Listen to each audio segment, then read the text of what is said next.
উপস্থিত বিভিন্ন প্রান্ত থেকে আমাদের মাদারীপুর জেলা সহ অন্যান্য জেলার ভাইরা আপনাদের উপস্থিতি দেখে আমাদের আজকে ভালো লাগলো। আপনাদের সবার প্রতি কৃতজ্ঞ। সালাম, আসসালামু আলাইকুম রহমতুল্লাহ। আজ আমরা দুঃখ ঝাড়খণ্ড নিয়ে এই প্রেস ক্লাবে, ঢাকা প্রেস ক্লাবের সামনে উপস্থিত হয়েছি শুধু একটা বিষয় নিয়েই। আপনারা জানেন এই 31শে জানুয়ারি 2025 সালে বাংলাদেশ বিডিএস কর্তৃক যেই ধরনের ভুয়া রিপোর্ট মাদারীপুরকে নিয়ে করেছে তার তীব্র প্রতিবাদ জানাই এবং নিন্দা জ্ঞাপন করতেছি।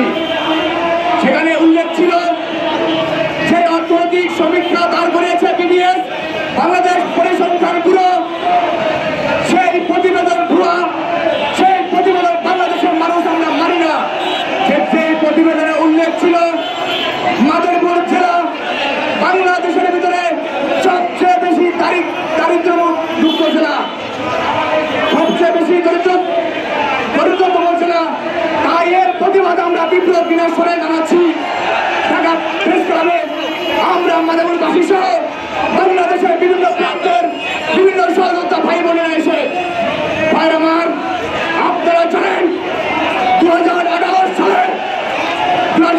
সালে অর্থনৈতিক সমীক্ষা বিডিএস কর্তৃক যে ঘোষণা দিয়েছিল সেখানে উল্লেখ ছিল মাদারীপুর জেলা ছিল অর্থনৈতিকভাবে 3 নম্বরের স্থানে। আজকে 2025 সালে সেই মাদারীপুর জেলা কিভাবে বাংলাদেশের ভিতরে সবচেয়ে দরিদ্রতম জেলা হয় সেটা বাংলাদেশের জানতে চায়। ভাইরা আমার, 2018 সালের অর্থনৈতিক সমীক্ষা ছিল নারায়ণগঞ্জ 1 নম্বরে, 2 নম্বরে বলছিলাম, 3 নম্বরে ছিল গাজীপুর, 4 নম্বরে ছিল নরসিংদী, 5 নম্বরে ছিল ফরিদপুর, আর 3 নম্বরে ছিল মাদারীপুর। 1 নম্বরে ছিল নারায়ণগঞ্জ, 2 নম্বরে ছিল মুন্সিগঞ্জ, 3 নম্বরে ছিল মাদারীপুর। সেই 3 নম্বরে মাদারীপুর কিভাবে অর্থনৈতিকভাবে বাংলাদেশে 2025 সালে সর্বনিম্ন অর্থাৎ দরিদ্রতম জেলা হয়, এটা আমরা মানি না। বাংলাদেশের জনগণ মানবে না। তাই ভাই আমার দুঃখের সাথে বলতেছি, অনতিবিলম্বে বাংলাদেশ সরকারকে বলবো বিবিএসে উন্নত মানের সবচেয়ে মেধাবী জ্ঞানী কর্মচারী নিয়োগ করে অনতিবিলম্বে যেন বিবিএসকে তলবমুক্ত করে সঠিক সত্য রিপোর্ট প্রদান করার জন্য আহ্বান জানাচ্ছি বাংলাদেশ সরকারের প্রতি। অনেক কষ্ট করতে চাই, বাংলাদেশের যত রেমিটেন্স আসে মাদারীপুর জেলার, আপনারা একটা জিনিস দেখবেন, মাদারীপুর জেলার রেমিটেন্স অনেক বেশি চলে আসে বাজারের পরের স্তরে, মাদারীপুর জেলার স্তর আমরা ধরতে পারি।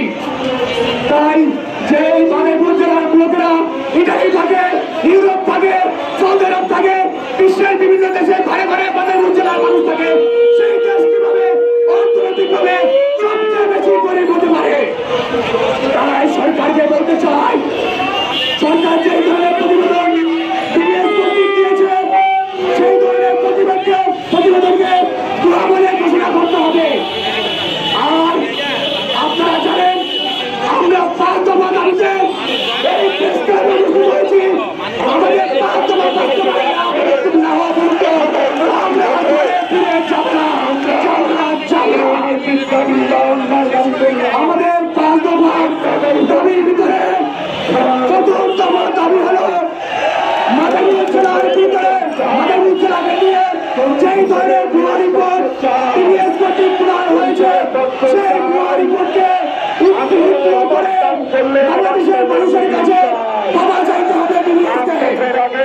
আমাদের 2 নম্বর দাবি হলো মাদারীপুর জেলাকে দেশের শীর্ষস্থানীয় রেমিটেন্স জেলা হিসেবে অনতিবিলম্বে ঘোষণা করতে হবে। আমাদের 3য় দাবি হলো মাদারীপুর জেলার একটি মেডিকেল বিশ্ববিদ্যালয় স্থাপন করতে হবে, প্রতিষ্ঠিত করতে হবে মেডিকেল বিশ্ববিদ্যালয়। আমাদের 4 নম্বর বিভিন্ন ধরনের শিল্প কারখানা মাদারীপুরে স্থাপন করতে হবে। 4 নম্বর বাস্তবতা দাবি হলো আমাদের মাদারীপুর জেলার মধ্যে সকল ধরনের মিথ্যা ষড়যন্ত্র সকল ধরনের ষড়যন্ত্র বন্ধ করতে হবে।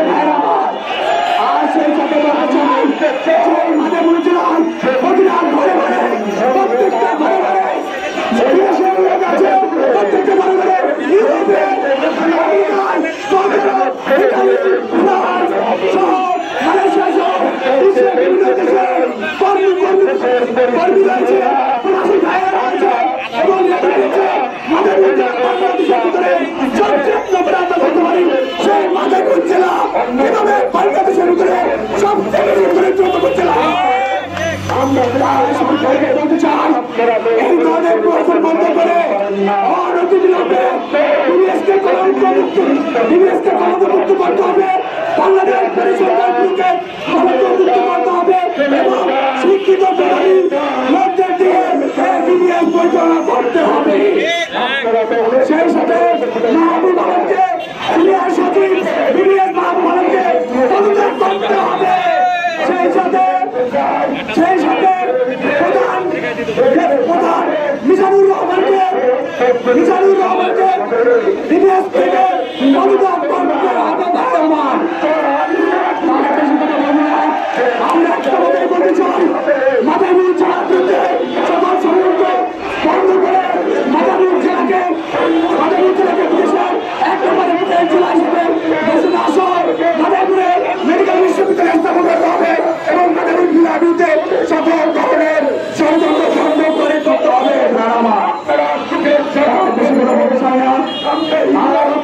বলতে চাই একটাই সরকারকে বলতে চাই, ডক্টর মোহাম্মদ ইউনূসকে বলতে চাই, আপনি জানেন আমরা আপনাদের রক্ত দিয়ে তাজা রক্ত দিয়ে বাংলাদেশকে নতুন স্বাধীনতা ফিরিয়ে এনেছি।